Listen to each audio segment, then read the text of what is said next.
Hello everyone, नमस्ते। Welcome back to classes by Babita Gupta, Hawks educational institute. अगर आपने अभी तक चैनल को सब्सक्राइब नहीं किया है तो लाइक सब्सक्राइब ज़रूर करें, शेयर करें और दूसरों के साथ भी नॉलेज को ज़रूर बांटें। तो देखिए, आज के इस वीडियो में हम बात करने वाले हैं जनरल प्रिंसिपल्स ऑफ टीचिंग, और ये आपका टीचिंग एप्टीट्यूड का क्वेश्चन है। क्योंकि देखिए, जो टीचिंग एप्टीट्यूड है ये आपके हर एक कॉम्पिटिटिव एग्जाम में पूछा जाता है। और जो लर्निंग एंड टीचिंग है ये आपका बीएड फर्स्ट ईयर का जो पेपर है, पेपर 3 वो है सब्जेक्ट। और कुछ जो यूनिवर्सिटीज़ है उसमें सेमेस्टर वाइज भी डिस्ट्रीब्यूट होता है। तो जिनमें सेमेस्टर वाइज होता है तो आपको पेपर पे कंसंट्रेट करना है। जो पेपर का नाम है वो लर्निंग एंड टीचिंग होना चाहिए, चाहे वो सेमेस्टर 1 में हो चाहे सेमेस्टर 2 में हो आपका। जैसे कि बीए बीएड है, बीए बीएड में थर्ड सेमेस्टर के अंदर आपका लर्निंग एंड टीचिंग का जो कॉन्सेप्ट है वो दिया हुआ है। तो इस तरीके से अलग आपका सेमेस्टर वाइज भी हो सकता है। तो आपको बेसिकली जो टॉपिक है उस पर कॉन्सेंट्रेट करना है। तो जो आज का हमारा टॉपिक है जनरल प्रिंसिपल्स ऑफ टीचिंग। इससे पहले हमने कैरेक्टरिस्टिक्स ऑफ गुड टीचिंग और आपके फैक्टर्स अफेक्टिंग गुड टीचिंग हमने पढ़ा था। और जो हम लेवल्स ऑफ टीचिंग कर चुके हैं, फेजेस ऑफ टीचिंग हम पढ़ चुके हैं, वो सब आपको प्लेलिस्ट पर जाकर मिल जाएगा।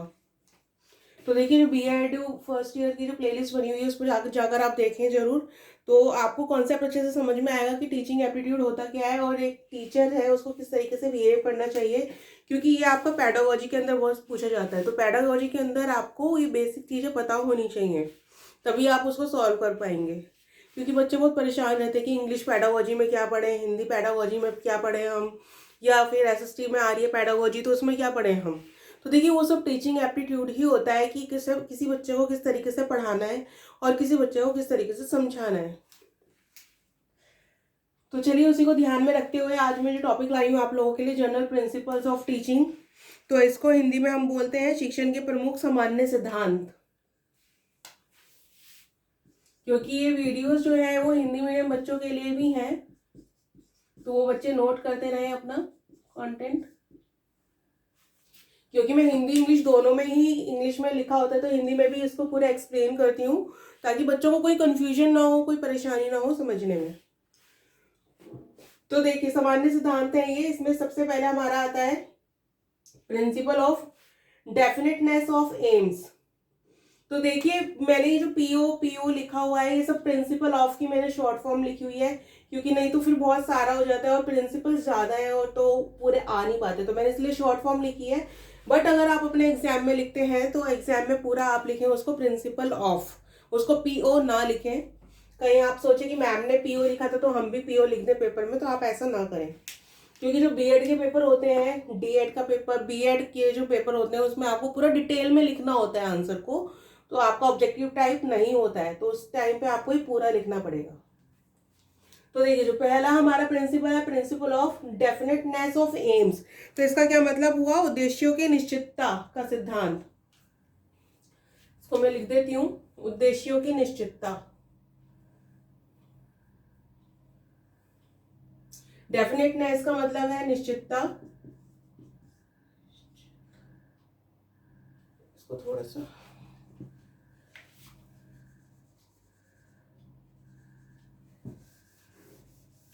देखिए, यहाँ लिख देती हूँ ऊपर में, क्योंकि नीचे स्पेस नहीं है लिखने के लिए। तो यहाँ लिख देती हूँ मैं, उद्देश्यों की निश्चितता। उद्देश्यों की निश्चितता। तो ये हमारा फर्स्ट प्रिंसिपल है। हिंदी मीडियम वाले बच्चे नोट करते रहे साथ में। तो देखिए, डेफिनेटनेस ऑफ एम्स का क्या होता है, क्योंकि जब भी हम टीचिंग स्टार्ट करते हैं, टीचिंग स्टार्ट करने से पहले उसकी भी हमें तैयारी करनी पड़ती है, प्लानिंग करनी पड़ती है। और प्लानिंग से भी पहले जो हमारा पहला काम होता है वो होता है हमारे जो एम्स है उनको हम सिलेक्ट करते हैं कि किस लिए हम वो पढ़ा रहे हैं चीज़, और बच्चा उससे क्या सीखने वाला है। तो उसको हम क्या बोलते हैं? उद्देश्यों की निश्चितता बोलते हैं। यानी कि हम क्या कर रहे हैं, अपने उद्देश्य निर्धारित कर रहे हैं जिसके लिए हम बच्चों को पढ़ाने वाले हैं, जिसके लिए हम बच्चों के जो बिहेवियर है उनमें चेंज लाने वाले हैं। तो बच्चों को क्या सिखाना है, क्या पढ़ाना है, उनको हम पहले से ही डिसाइड करके रखते हैं। तो उसको हम बोलते हैं डेफिनेटनेस ऑफ एम्स। और ये जो एम्स होते हैं ये चेंज नहीं हो सकते, कि आपने पहले एम कुछ और बनाया फिर दूसरा उसको एम को चेंज कर दिया बीच में, तो ऐसा नहीं होता है।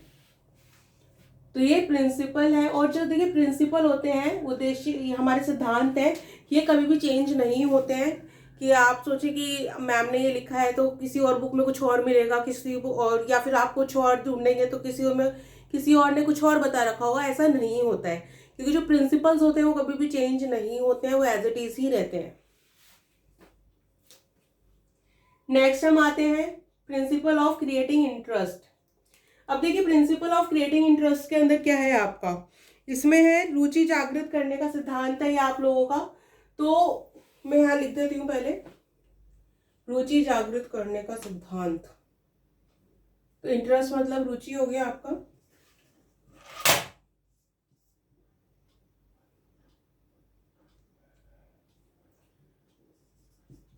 रुचि जागृत करने का सिद्धांत, तो ये है आपका प्रिंसिपल ऑफ क्रिएटिंग इंटरेस्ट। तो इसमें क्या होता है कि देखिए जो भी आप बच्चे को पढ़ा रहे हो उसके लिए आपको पहले क्या करना पड़ेगा, बच्चे के अंदर उसका इंटरेस्ट क्रिएट करना पड़ेगा, क्योंकि बच्चे के अंदर वो इंटरेस्ट होगा, क्यूरियोसिटी होगी जानने की, तभी वो उसको पढ़ेगा समझेगा। अगर उसको इंटरेस्ट नहीं होगा तो वो नहीं समझेगा। तो ये जो हमारा टीचिंग है, शिक्षण है, उसका सिद्धांत है कि आप कभी भी बच्चों को पढ़ाने से पहले उसका इंटरेस्ट क्रिएट करो उसके अंदर, तभी वो आप उसको समझा पाओगे चीज़ों को। तो ये हमारा सेकंड प्रिंसिपल था। नेक्स्ट आता है हमारा प्रिंसिपल ऑफ प्लानिंग।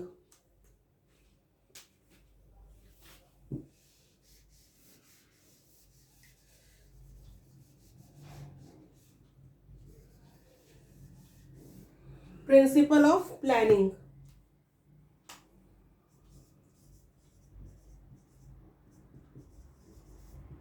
अब प्लानिंग का मतलब क्या होता है, योजना बनाना है ना, नियोजन करना।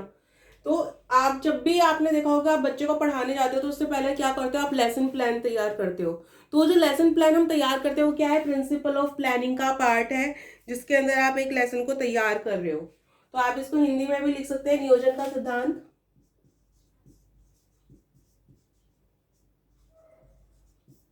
नियोजन का सिद्धांत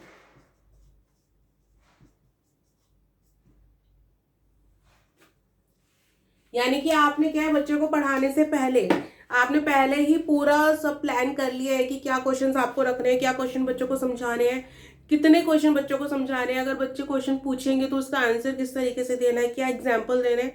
तो ये सब क्या है, पहले से प्लानिंग की गई होती है। तो उसको हम बोलते हैं प्रिंसिपल ऑफ प्लानिंग। नेक्स्ट हमारा प्रिंसिपल आता है principle of dividing subject matter into proper units. अब देखिए इसको तो आप नाम से ही समझ गए होंगे कि इसमें क्या कर रहे हैं हम, जो भी हमारा सब्जेक्ट मैटर है उसको हम यूनिट्स में डिवाइड कर रहे हैं। जैसे कि मान लीजिए मैथ्स है, तो मैथ्स के अंदर भी क्या होता है, यूनिट्स होती हैं, जैसे 4.1, 4.2, 4.3, यानी कि फोर्थ चैप्टर को मैंने अलग अलग यूनिट में डिवाइड कर दिया है। तो उससे क्या होता है कि बच्चे को ईजिली समझ में आ जाता है, क्योंकि जो फर्स्ट यूनिट होती है उसमें हमेशा ईजी पार्ट रखा जाता है, और धीरे धीरे हर एक यूनिट में वो जो पार्ट है वो डिफिकल्ट कर दिया जाता है, ताकि जो बच्चे की मेंटल एबिलिटी है वो अच्छे हो सके। तो ये हमारा जो फोर्थ प्रिंसिपल है, principle of dividing subject matter into proper units. तो इसको आप हिंदी में भी लिख सकते हैं, पाठ्य सामग्री को उचित इकाइयों में विभाजन का सिद्धांत। पाठ्य सामग्री को उचित इकाइयों में विभाजन का सिद्धांत।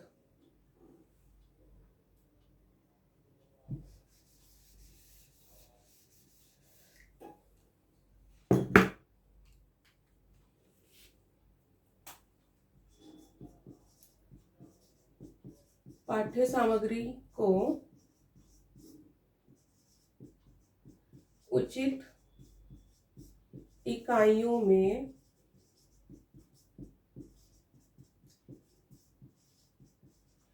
विभाजन का सिद्धांत।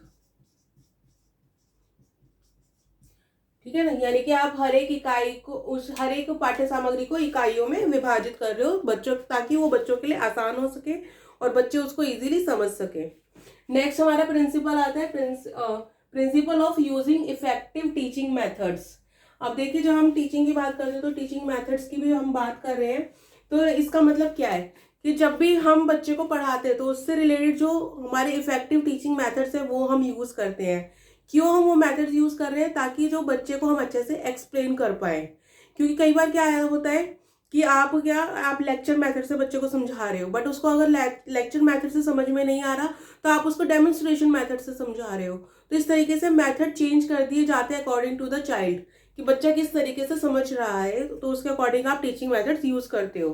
तो ये जो प्रिंसिपल है, ये principle of using effective teaching method कहता है कि बच्चा जैसा समझना चाहता है या जैसा समझ सकता है उस हिसाब से आप टीचिंग मेथड्स को यूज करें। क्यों? क्योंकि जो हमारी एजुकेशन है वो क्या, चाइल्ड सेंटर्ड एजुकेशन है। हमें बच्चे पे ध्यान देना है, हमें सिर्फ सब्जेक्ट मैटर पे ध्यान नहीं देना है कि हमने एक सब्जेक्ट पूरा करा दिया और बच्चे का हो गया बस।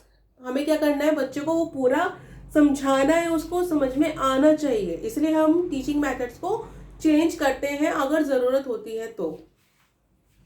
टीचिंग मेथड्स को हम शिक्षण विधियां बोलते हैं। हिंदी मीडियम स्टूडेंट्स नोट कर लें, शिक्षण विधियां।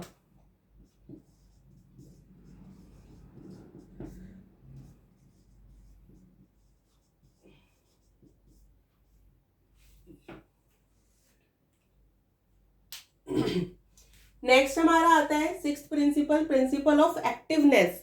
अब प्रिंसिपल ऑफ एक्टिवनेस क्या कहता है? प्रिंसिपल ऑफ एक्टिवनेस कहता है कि जब भी हम बच्चे को पढ़ा रहे हैं तो कैसा होना चाहिए, क्रियाशीलता होनी चाहिए टीचिंग के अंदर, यानी पढ़ाने के अंदर क्या होनी चाहिए, क्रियाशीलता, एक्टिवनेस। इसको लिख लीजिए आप वर्ड को, क्रियाशीलता।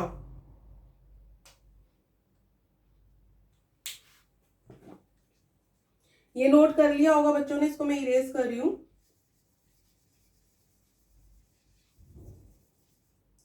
आप लिख लीजिए यहाँ पे क्रियाशीलता।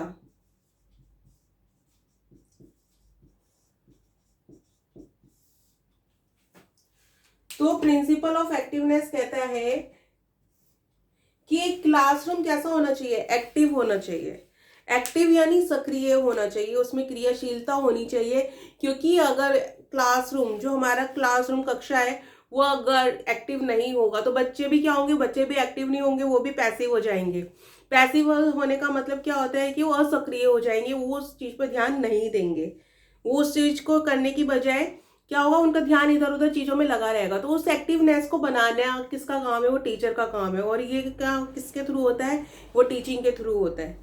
तो जो क्लास के अंदर है वो एक्टिवनेस बनी रहनी चाहिए, टीचर को भी एक्टिव होना चाहिए और बच्चों को भी एक्टिव होना चाहिए अगर हम कुछ चीजों बच्चों को सिखा रहे हैं तो। इसके बाद नेक्स्ट आता है हमारा principle of utilising past experience. अब देखिए पास्ट एक्सपीरियंस, हम यहाँ प्रीवियस नॉलेज को बोल रहे हैं, पूर्व ज्ञान।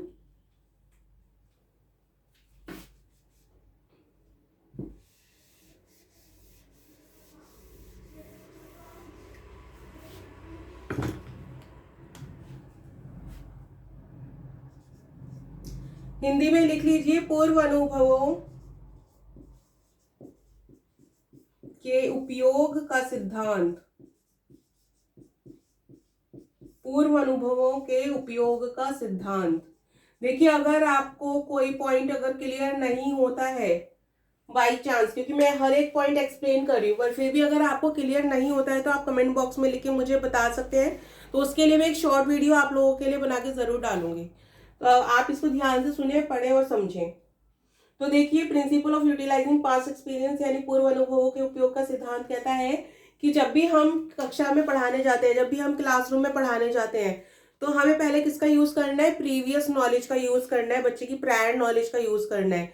यानी कि जो उसका पूर्व जो अनुभव है वो क्या है, उसकी प्रीवियस नॉलेज क्या है, कितना उसको आता है, उसी के अकॉर्डिंग क्या है हम उसको न्यू नॉलेज देते हैं।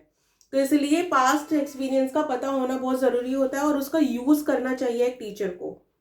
जैसे कि मान लीजिए आप बच्चे को सिंपल एडिशन सिखा रहे हैं, सिंपल एडिशन जिसमें आप उसको टेक ओवर करना नहीं सिखा रहे हैं, तो आप क्या करोगे उसमें कि उसमें बच्चे को पहले तो आप सिंपल करा रहे हो, फिर उसको किस तरीके से टेक ओवर करना है, किस तरीके से कैरी करना है नंबर को, तो वो चीजें बच्चों को सिखाई जाती है एडिशन सब्ट्रैक्शन के अंदर। तो ये क्या होता है, हम ये इसको बोलते हैं पास्ट एक्सपीरियंस का यूज करना, पूर्व अनुभवों का यूज करना। नेक्स्ट आता है हमारा principle of mastery over subject. Principle of mastery over subject. अब इसका क्या मतलब है, इसका मतलब है कि विषय वस्तु का पूरा ज्ञान होना। हिंदी मीडियम स्टूडेंट्स भी नोट कर लें इसको। पाठ्य सामग्री पर अधिकार का सिद्धांत। पाठ्य सामग्री पर अधिकार का सिद्धांत। इसको मैं लिख देती हूँ, ऊपर का सभी बच्चों ने नोट कर लिया होगा तो इसको मैं इरेज कर रही हूँ। तो यहाँ आप लिख लीजिए,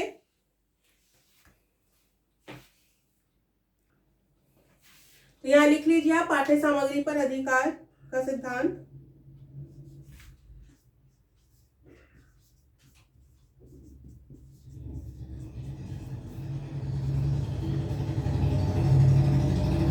पाठ्य सामग्री पर अधिकार का सिद्धांत। तो इसका मतलब क्या है कि मास्टरी ओवर सब्जेक्ट। अगर एक टीचर क्लास के अंदर कुछ टीच कर रहा है, कोई अपना सब्जेक्ट टीच कर रहा है, तो उस सब्जेक्ट के अंदर उसको क्या होनी चाहिए, मास्टरी होनी चाहिए। क्योंकि अगर टीचर को मास्टरी होगी उस सब्जेक्ट में के अंदर, तभी वो क्या है, बच्चों को अच्छे से समझा पाएगा और अलग अलग जो टीचिंग मेथड्स है वो यूज कर पाएगा। बट उसके लिए क्या है, उसको टीचर को नॉलेज होना बहुत जरूरी है, उस सब्जेक्ट का ज्ञान होना बहुत जरूरी है। तो इसलिए पाठ्य सामग्री पर अधिकार का सिद्धांत है, ये आपका प्रिंसिपल है। नेक्स्ट प्रिंसिपल हमारा 9th प्रिंसिपल है, प्रिंसिपल ऑफ चाइल्ड सेंटर्डनेस। तो ये तो आई थिंक बच्चों को पता ही होगा, child centredness, principle of child centredness, बाल केंद्रितता।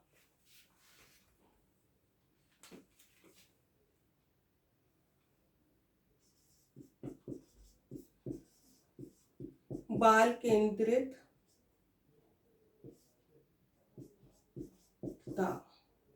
तो बाल केंद्रितता का सिद्धांत है, चाइल्ड सेंटर्डनेस का सिद्धांत है। क्योंकि जो हमारा करिकुलम है वो कहता है कि हमें किसको फॉलो करना है, चाइल्ड सेंटर्डनेस को फॉलो करना है।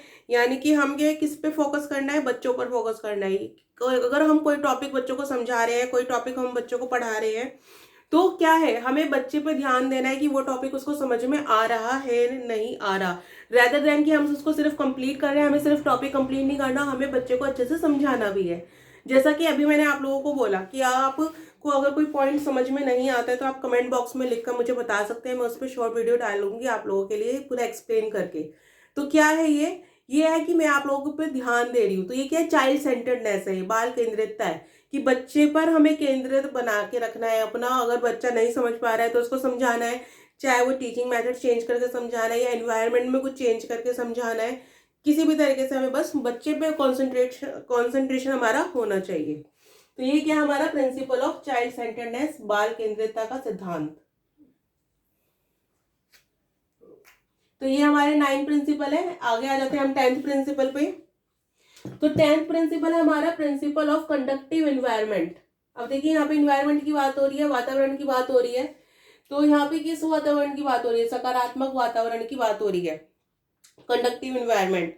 कि जो हम क्लासरूम में जो एनवायरनमेंट यूज कर रहे हैं वो भी कैसा होना चाहिए, एक प्रॉपर वे में होना चाहिए इन्वायरमेंट। वहाँ पे कोई गंदगी नहीं होनी चाहिए, वहाँ पे जो टीचिंग एड्स हैं वो प्रॉपर होने चाहिए। वहाँ पे अगर लाइटिंग कम है तो लाइटिंग पूरी होनी चाहिए। अगर बच्चे को गर्मी लग रही है तो फैन होना चाहिए, वहाँ पे पंखे की सुविधा होनी चाहिए। तो ये क्या है, सब प्रिंसिपल ऑफ कंडक्टिव इन्वायरमेंट है ये, जिसके अंदर हम क्या है, वातावरण पे ध्यान देते हैं, इन्वायरमेंट पर ध्यान देते हैं पूरा। तो आप इसमें लिख लीजिए जो हिंदी मीडियम स्टूडेंट्स हैं, अनुकूल वातावरण का सिद्धांत।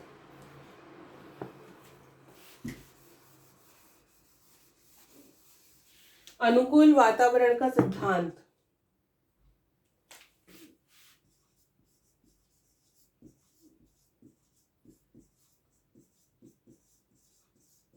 अनुकूल वातावरण का सिद्धांत,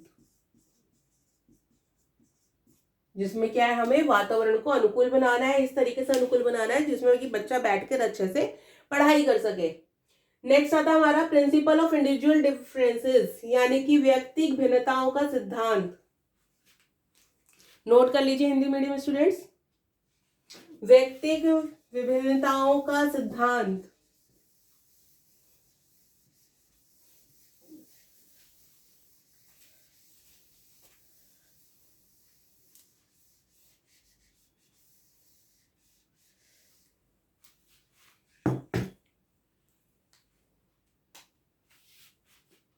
मैं इसका हिंदी में लिख देती हूँ आप लोगों के लिए।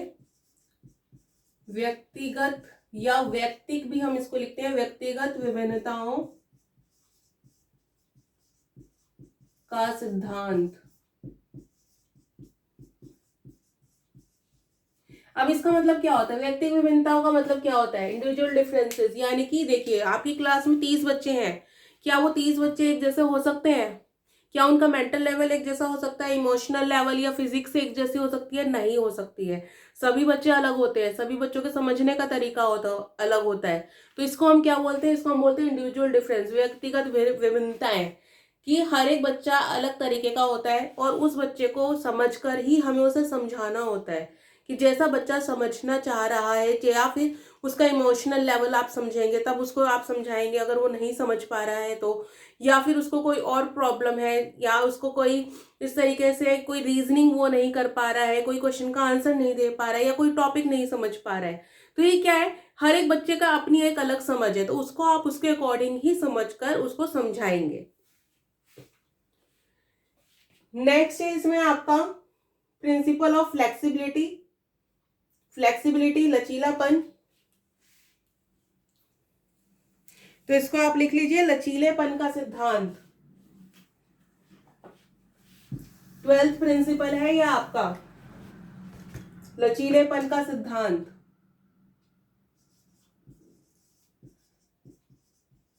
लचीलेपन का सिद्धांत। तो लचीलेपन का सिद्धांत क्या कहता है? कि जो हमारा करिकुलम है, जो भी हम सिलेबस बच्चों को पढ़ा रहे हैं, वो रिजिड नहीं होना चाहिए। यानी कि वो इतना कठोर नहीं होना चाहिए कि अगर आपने कुछ बना दिया तो बच्चों को वैसा ही पढ़ना है, बच्चे को उतना ही करना है। उसमें फ्लेक्सिबिलिटी होना चाहिए, उसमें लचीलापन होना चाहिए। जैसा कि एग्जाम्पल के थ्रू मैं आपको समझाती हूँ, क्योंकि एग्जाम्पल से बच्चों को अच्छे से समझ में आ जाता है। कि आपने एक बच्चे को सिलेबस करा रहे, सिलेबस में आपने उसमें 5 यूनिट बच्चे को दिए हैं, बट एग्जाम टाइम पे आप देख रहे हो कि 5 यूनिट्स क्या है, वो बहुत ज्यादा है, बर्डन की तरह हो गई है बच्चे के ऊपर।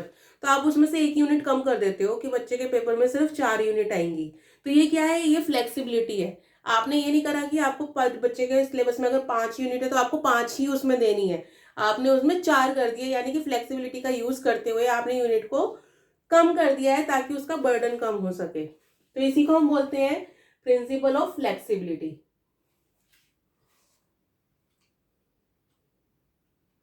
नेक्स्ट है हमारा principle of linking to life. Principle of linking to life का मतलब क्या होता है? कि यानी कि लाइफ के साथ में जोड़ना। लिंकिंग मतलब जोड़ना, तो लाइफ के साथ में जोड़ने का सिद्धांत। तो इसको हिंदी में आप लिख लीजिए, जीवन से संबंधित करने का सिद्धांत।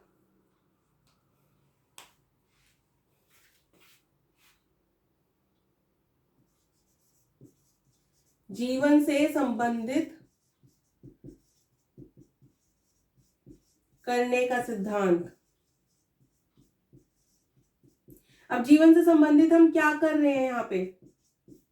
जीवन से संबंधित, देखिए जो हम बच्चे को क्लासरूम में पढ़ा रहे हैं, जो भी सब्जेक्ट मैटर हम पढ़ा रहे हैं, उस सब्जेक्ट मैटर को हम लाइफ से लिंक कर रहे हैं। क्योंकि जो हम क्लास में पढ़ रहे हैं वो सिर्फ क्लास तक सीमित नहीं होना चाहिए, वो बच्चे की लाइफ में आगे यूजफुल होना चाहिए। उस बच्चे को, उस नॉलेज को बच्चा अपनी लाइफ में यूज कर पाए, प्रैक्टिकली यूज कर पाए। क्योंकि क्लास में उसको सिर्फ थियोटिकल नॉलेज उसको मिल रही है, और बट जो लाइफ में जाता है, बाहर जाता है, लोगों से मिलता है, तो उसको प्रैक्टिकली यूज कर रहा है।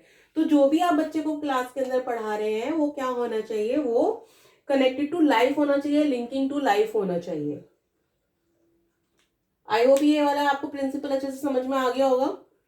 क्योंकि ये जो है, आपने अगर मैंने एनसीएफ का वीडियो अपलोड किया हुआ है जिसमें प्रिंसिपल्स मैंने शेयर किए हैं, तो उस प्रिंसिपल में भी ये है लिंकिंग टू लाइफ प्रिंसिपल जो है। तो आप उस एनसीएफ की वीडियो में जाके देखना। एनसीएफ का क्वेश्चन भी बहुत इंपॉर्टेंट है, एग्जाम में हमेशा पूछा जाता है, उससे कोई ना कोई एक क्वेश्चन जरूर आता है एनसीएफ से, एनसीएफ 2005। तो इसमें नेक्स्ट पे हम आते हैं principle of correlation with other subject. अब देखिए, कोरिलेशन कर रहे हैं यानी संबंध कर रहे हैं, हम संबंधित कर रहे हैं, और किसके साथ कर रहे हैं? विद अदर सब्जेक्ट, यानी कि दूसरे सब्जेक्ट्स के साथ में। इसका मतलब क्या है कि अगर हम एक सब्जेक्ट बच्चे को पढ़ा रहे हैं तो उसको, वो उस सब्जेक्ट का जो नॉलेज है या उसका रिलेशन है वो दूसरे सब्जेक्ट के साथ में भी होना चाहिए, कहीं ना कहीं लिंक होना चाहिए। क्योंकि इससे क्या होता है कि बच्चा बोर नहीं होता, वो इंटरेस्ट लेके चीजों को समझता है, और एक सब्जेक्ट का जब कुछ मैटर दूसरे सब्जेक्ट में उसको देखने के लिए मिलता है तो उसको लगता है कि ये तो मुझे आता है, या मैंने ये दूसरे सब्जेक्ट में भी पढ़ा था। तो ये क्या होता है, सब principle of correlation with other subjects. तो आप इसको हिंदी में लिख लीजिए, अन्य विषयों से संबंध का सिद्धांत। अन्य विषयों से संबंध का सिद्धांत।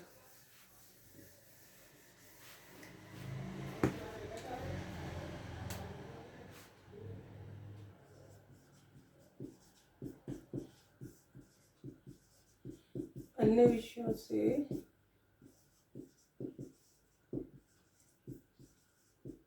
संबंध का सिद्धांत। तो देखिए इसको हम इस तरीके से समझते हैं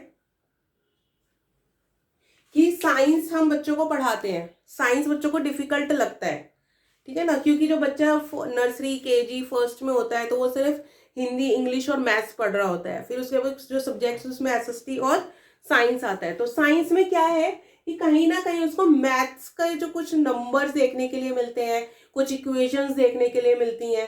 तो ये क्या है, ये भी तो हम उसको कोरिलेशन विद सब्जेक्ट ही कर रहे हैं। बड़ी क्लासेस में तो फिजिक्स एक अलग सब्जेक्ट हो जाता है जिसमें मैथ्स है, उसमें 70 to 80% मैथ्स है, ये भी मैं शायद कम ही परसेंट बता रही हूँ। तो ये क्या है कि जो सब्जेक्ट है उसका दूसरे सब्जेक्ट के साथ में क्या है, रिलेशन होता है। जैसे कि इंग्लिश बच्चा सीख रहा है नर्सरी केजी में, उसने इंग्लिश लैंग्वेज पढ़ना सीखा, लिखना सीखा। अब उसको क्या है, जब वो बड़ी क्लासेस में आएगा तो उसके पैराग्राफ वो बनाना सीखेगा। और एसएसटी बच्चे की उसमें आ जाती है, ईवीएस आ जाती है, तो जिसमें वो इंग्लिश की नॉलेज ले रहा है उसमें पढ़ना सीख रहा है, यानी कि वर्ड को पढ़ना सीख रहा है बच्चा, ठीक है ना। तो यानी कि लैंग्वेज यूज हो रही है उसमें। तो ये क्या है, कोरिलेशन विद अदर सब्जेक्ट से, कि एक सब्जेक्ट का दूसरे सब्जेक्ट के साथ में कोरिलेशन होना चाहिए। तो नेक्स्ट पे हम आ जाते हैं, ये हमारा हो गया principle of correlation with other subjects. तो नेक्स्ट आता है हमारा प्रिंसिपल ऑफ क्वालिटीज। अब देखिए प्रिंसिपल ऑफ क्वालिटीज क्या कहता है हमारा, तो इसमें लिख लिया गुणों का सिद्धांत।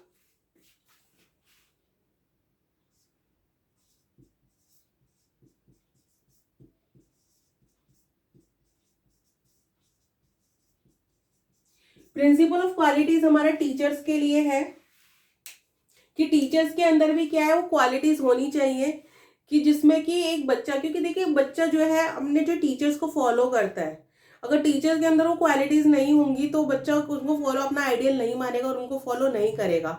अगर फॉलो नहीं करेगा तो सीख नहीं पाएगा, क्योंकि स्टूडेंट टीचर रिलेशनशिप भी बहुत इंपॉर्टेंट होता है, जिसके ऊपर भी एक ये इंपॉर्टेंट क्वेश्चन होता है आप लोगों का, और ये मैंने पूरा शेयर किया हुआ है विद नोट्स, तो इसको आप जरूर देखिएगा, स्टूडेंट टीचर रिलेशनशिप।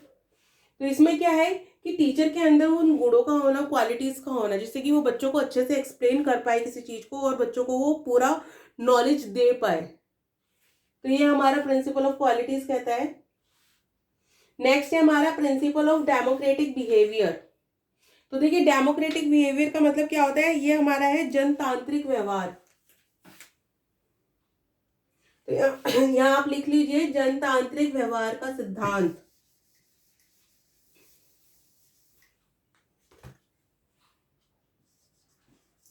जनतांत्रिक व्यवहार का सिद्धांत। अब देखिए जो जनतांत्रिक व्यवहार का सिद्धांत है ये क्या कहता है, डेमोक्रेटिक बिहेवियर, कि हमें बच्चों को क्या सिखाना है, डेमोक्रेटिक बिहेवियर सिखाना है। डेमोक्रेटिक यानी जनतांत्रिक व्यवहार उनके अंदर लाना है। जनतांत्रिक व्यवहार का मतलब होता है कि अपनी बात दूसरों तक रखना। जो भी, अगर मान लीजिए कोई बात चल रही है, कोई विषय चल रही है, कोई वाद विवाद चल रहा है, तो उसको समझकर उसमें जो अपनी टिप्पणी है वो रखना, तो उसको हम क्या बोलते हैं, जनतांत्रिक व्यवहार। कि अपनी बात रखना भी बच्चों को आना चाहिए, और अपनी बात बच्चा तभी रख पाएगा जब उसको नॉलेज होगी। और ये हम कैसे देते हैं, उसको एजुकेशन के थ्रू देते हैं, टीचिंग के थ्रू देते हैं। तो ये है हमारा principle of democratic behaviour. Next and the last principle is principle of measure and evaluation.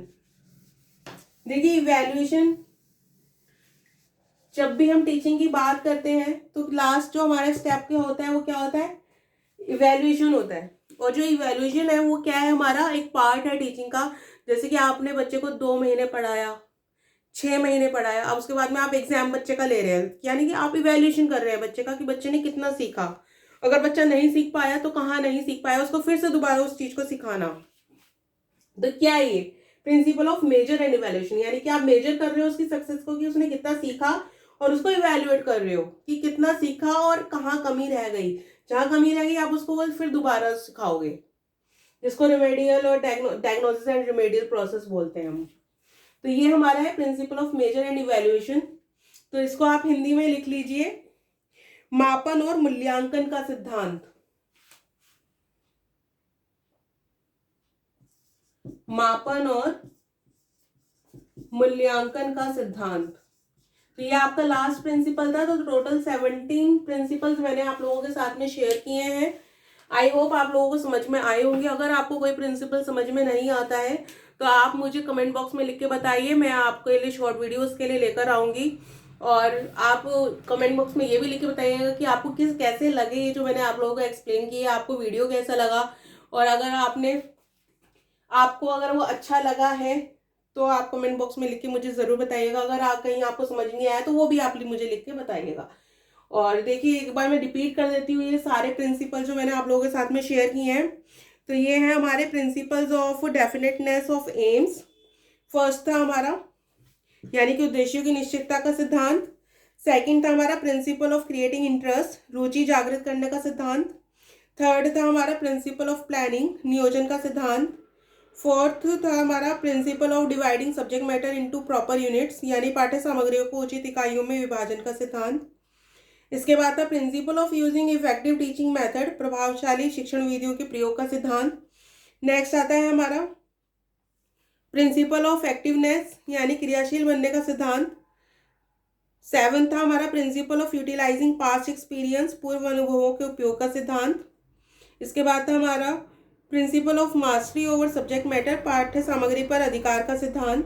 Principle of child centredness, बाल केंद्रितता का सिद्धांत। 10th हमारा प्रिंसिपल ऑफ कंडक्टिव एनवायरनमेंट, अनुकूल वातावरण का सिद्धांत। 11th था हमारा प्रिंसिपल ऑफ इंडिविजुअल डिफरेंसेस यानी कि व्यक्तिगत भिन्नताओं का या व्यक्तिगत विभिन्नताओं का सिद्धांत। प्रिंसिपल ऑफ फ्लेक्सिबिलिटी, लचीलेपन का सिद्धांत। Principle of linking to life यानी कि जीवन के साथ में नॉलेज को जोड़ने का सिद्धांत, जिसको हम हिंदी में बोलते हैं जीवन से संबंधित करने का सिद्धांत। नेक्स्ट है हमारा principle of correlation with other subjects यानी कि दूसरे सब्जेक्ट्स के साथ में संबंधित करने का सिद्धांत। नेक्स्ट है हमारा principle of qualities. Principle of qualities कहते हैं गुणों का सिद्धांत। और प्रिंसिपल ऑफ डेमोक्रेटिक बिहेवियर यानी कि जनतांत्रिक व्यवहार का सिद्धांत। और 17th है हमारा principle of measure and evaluation यानी मापन और मूल्यांकन का सिद्धांत। तो इस तरीके से टोटल 17 ये प्रिंसिपल्स हैं, सिद्धांत हैं जो मैंने आप लोगों के साथ में शेयर किए हैं, पूरे एक्सप्लेन किए हैं। और आई होप कि आपको ये अच्छे से समझ में आ गए होंगे, क्योंकि जो ये लर्निंग एंड टीचिंग है जैसा कि मैंने बताया कि ये इम्पॉर्टेंट पार्ट होता है हर एक को कॉम्पिटिटिव एग्जाम के लिए, जो कि अगर आप टीचिंग का दे रहे हैं तो देखिए इसमें आपका मैंने प्लेलिस्ट बनाई हुई है, उस पर जाकर आप जो प्रीवियस वीडियोस हैं उनको ज़रूर देखिए, क्योंकि उसमें मैंने काफ़ी सारे टॉपिक्स आप लोगों के साथ में शेयर किए हुए हैं। और आने वाले वीडियोस में भी मैं जो टॉपिक हैं जैसे इंस्ट्रक्शन है, characteristics of instruction, limitation of instruction share करने वाली हूँ आप लोगों के साथ में। और भी बहुत सारे टॉपिक्स में लाने वाली हूँ, तो मेरे साथ आप बने रहिएगा।